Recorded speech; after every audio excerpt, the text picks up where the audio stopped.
चंद्रमा की सतह पर घूम रहे प्रज्ञान रोवर का पहली बार मुश्किल से सामना हुआ। हालांकि रोवर प्रज्ञान ने पहली मुश्किल को पार भी कर लिया और अपनी मंजिल की ओर निकल गया। दरअसल रोवर प्रज्ञान का चांद की सतह पर एक क्रेटर से सामना हुआ। ये क्रेटर यानी गड्ढा 100 mm का था, जिसे रोवर ने बड़ी सावधानी से पार कर लिया। इसके बाद इसरो के कंट्रोल रूम में बैठे वैज्ञानिकों को राहत महसूस हुई। आपको बता दें, चांद की सतह पर प्रज्ञान रोवर को ऐसे ही कई और चुनौतियों का सामना करना है। चंद्रयान 3 का प्रज्ञान रोवर पहली चुनौती से निपटने में कामयाब रहा। उसके सामने चांद की सतह पर 100 mm का क्रेटर आया। प्रज्ञान ने बड़ी सावधानी से उसे पार किया और इसरो कंट्रोल रूम में बैठे वैज्ञानिकों ने राहत की सांस ली। अभी प्रज्ञान रोवर को ऐसी कई चुनौतियों से निपटना है।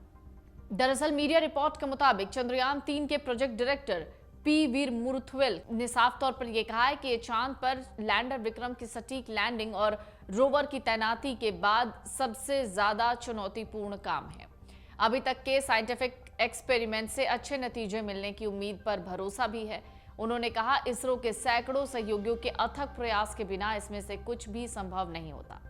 खास तौर से navigation, guidance and control, propulsion sensors और सभी मेन फ्रेम सब सिस्टम्स के सहयोगियों के बिना। वीर मुरुथवेल कहते हैं, प्रज्ञान के मूवमेंट पूरी तरीके से ऑटोमेटिक नहीं थे। उन्होंने कहा, उसके सामने कई चुनौतियां हैं, जिनमें से हर एक को ग्राउंड टीमों की भागीदारी के साथ दूर करना होगा।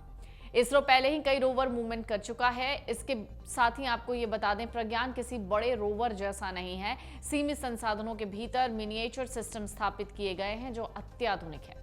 लेकिन कुछ सीमाएं हैं, जैसे टेलीमेट्री और टेलीकम्युनिकेशंस की 24/7 अनुपलब्धता, सूर्य को लगातार ट्रैक करने की जरूरत, और इसलिए रोवर के हर मूवमेंट ऑपरेशन के बीच का समय लगभग 5 घंटे का है। प्रोजेक्ट डायरेक्टर कहते हैं, वहां सूरज स्थिर नहीं है। हर दिन 12 डिग्री का रोटेशन होता है, जिसे ध्यान में रखना जरूरी है, क्योंकि लैंडर के 3 तरफ सोलर पैनल लगे हुए हैं। रोवर में तैनाती योग्य सोलर पैनल है, जहां एक तरफ पूरी तरह से सोलर सेल है, दूसरी तरफ केवल आधी जगह उपलब्ध है। रोवर से डेटा रीड भी लिमिटेड है, क्योंकि ये केवल विक्रम लैंडर से बात कर सकता है। फिर लैंडर से ISRO control room data download कर सकता है। इसमें समय लगता है, क्योंकि वैज्ञानिक साइंटिफिक डेटा का एनालिसिस करके अगले कदम का फैसला करते हैं। इसलिए इसरो के वैज्ञानिक पहले क्रेटर को लेकर परेशान थे। पहला क्रेटर सामने भी आया 100 mm का, जिसे रोवर ने पार कर लिया।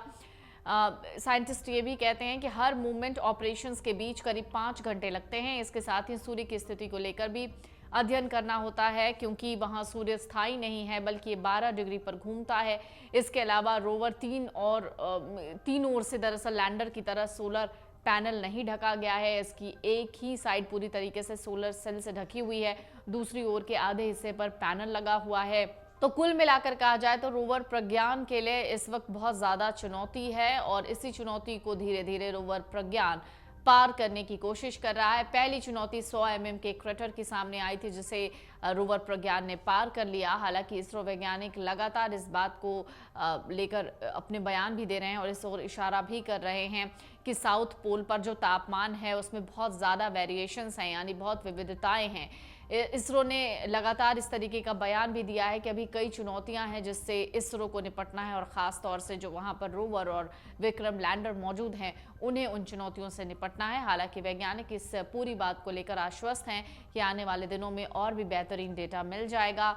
और आपको बता दें, अभी सिर्फ 10 दिन का वक्त बचा है जब एक बार फिर से चंद्रमा पर रात हो जाएगी। अमर उजाला अब आपके टीवी पर भी।